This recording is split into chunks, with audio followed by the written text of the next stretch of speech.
El que quiera servirme, que me siga, para que donde yo esté, también esté mi servidor. Honor y gloria a ti, Señor Jesús. Honor y gloria a ti, Señor Jesús. Honor y gloria a ti, Señor Jesús. El Señor esté con ustedes y con tu espíritu. Lectura del Santo Evangelio según San Juan. Gloria a ti, Señor. Entre los que habían llegado a Jerusalén para adorar a Dios en la fiesta de Pascua, habían algunos griegos, los cuales se acercaron a Felipe, el de Betsaida de Galilea, y le pidieron: Señor, quisiéramos ver a Jesús. Felipe fue a decírselo a André y Felipe se lo dijeron a Jesús, y él le respondió: ha llegado la hora de que el Hijo del Hombre sea glorificado. Yo les aseguro que si el grano de trigo sembrado en la tierra no muere, queda infecundo, pero si muere, producirá muchos frutos. El que se ama a sí mismo se pierde, el que se aborrece a sí mismo en este mundo se asegura para la vida eterna. El que quiera servirme, que me siga, para que donde yo esté también esté mi servidor. El que me sirve será honrado por mi Padre. Ahora que tengo miedo, ¿le voy a decir a mi Padre: Padre, líbrame de esta hora? No, pues precisamente para esta hora he venido. Padre, dale gloria a tu nombre. Se oyó entonces una voz que decía: lo he glorificado y volveré a glorificarlo. De entre los que estaban allí presentes y oyeron aquella voz, unos decían que había sido un trueno, otro que le había hablado un ángel. Pero Jesús les dijo: esta voz no ha venido por mí, sino por ustedes. Está llegando el juicio de este mundo. Ya va a ser arrojado el príncipe de este mundo. Cuando yo sea levantado de la tierra, atraeré a todos hacia mí. Dijo esto indicando de qué manera habría de morir. Palabra del Señor. Gloria a ti, Señor Jesús. Jesús va precisando cada vez más el sendero que él tendrá que tomar y que va recorriendo poco a poco. La subida a Jerusalén es el camino al Calvario, pero que tiene sus etapas y sus momentos previos que van llevando a Jesús desde una confrontación y un rechazo a un apresamiento y después a un juicio, un encarcelamiento y definitivamente su crucifixión y muerte, que después no se queda allí, sino que culmina en la resurrección. Pero como nos dice muy bien la carta a los hebreos de hoy, nos dice algo muy bonito San Pablo.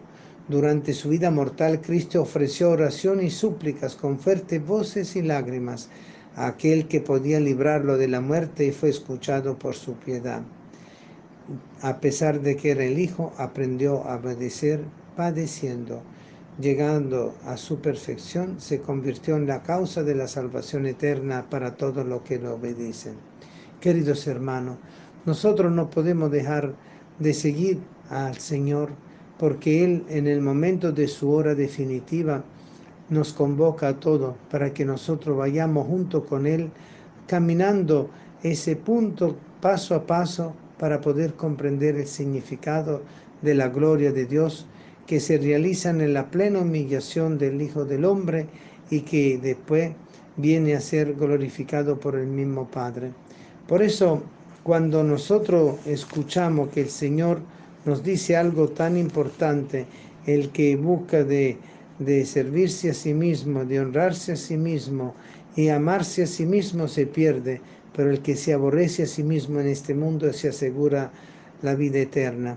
Pues nosotros comprendemos que el Señor nos está indicando que la negación de nosotros mismos, tomando la cruz para seguir a Cristo, es el camino que nos toca recorrer y que muchas veces nosotros lo vamos haciendo sin querer queriendo, porque sí sabemos que somos cristianos, pero nos aborrece el miedo al sufrimiento, el miedo al dolor, el miedo al tormento, el miedo a la persecución y al rechazo, el miedo al proceso, que el hombre puede realizar en contra de Dios y que lo hizo en la persona de Jesús y lo sigue haciendo todavía, como le dijo muy bien el Señor cuando se le apareció a Saulo de Tarso: Saulo, Saulo, ¿por qué me persigues?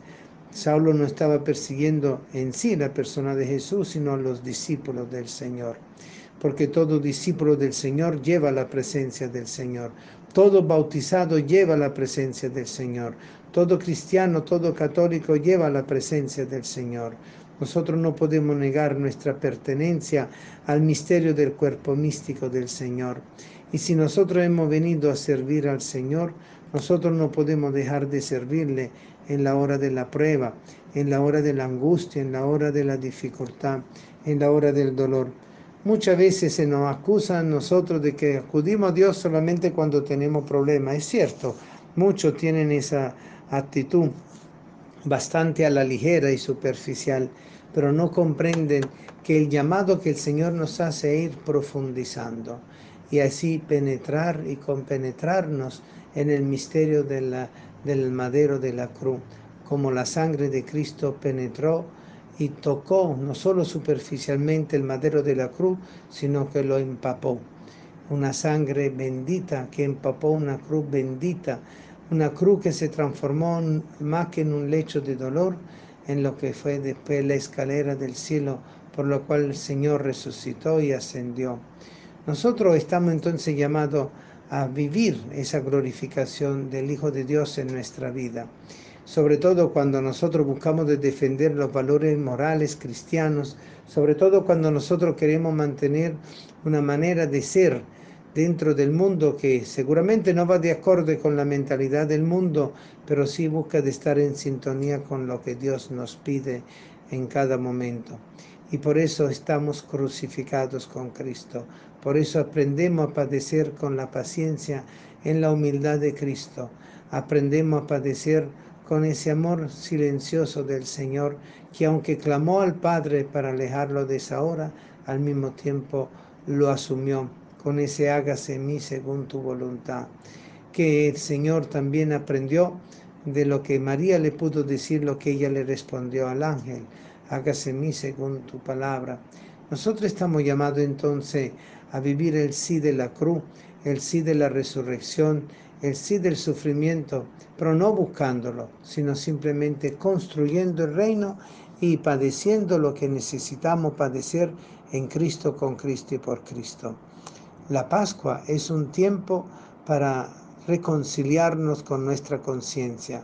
La Pascua es el tiempo para reencontrarnos a nosotros mismos, para reencontrar a Dios. La Pascua es el tiempo de la gracia que nos permite hallar el consuelo en el desconsuelo, la fuerza en la debilidad, el amor en la desunión, la paz en la guerra.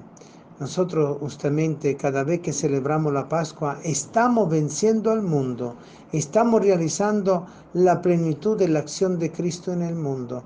Cada Pascua es un camino de resurrección que defiende al hombre y hace vencer a Dios, y el demonio queda definitivamente derrotado, año tras año, tiempo tras tiempo, momento tras momento. Ha llegado la hora, dice el Señor, y la hora es justamente la hora del banquete sacrificial. Es la hora de la última cena, es la hora de la traición, es la hora del apresamiento, es la hora de la condena, es la hora del encarcelamiento, de la flagelación y del camino de la cruz, es la hora de la crucifixión, es la hora que cada uno de nosotros puede aprender a vivir dentro de su propia vida. Nosotros lo vivimos también de otra manera, en lo que es el camino desde la niñez hacia la adultez y de la adultez hacia la vejez. Es un morir lento, pero es un aprender a estar con el Señor, que aunque no murió viejo, sino en plenitud de vida, logra siempre estar con nosotros en el arco de todos los años de nuestra vida, en cada época, en cada momento, en cada temporada.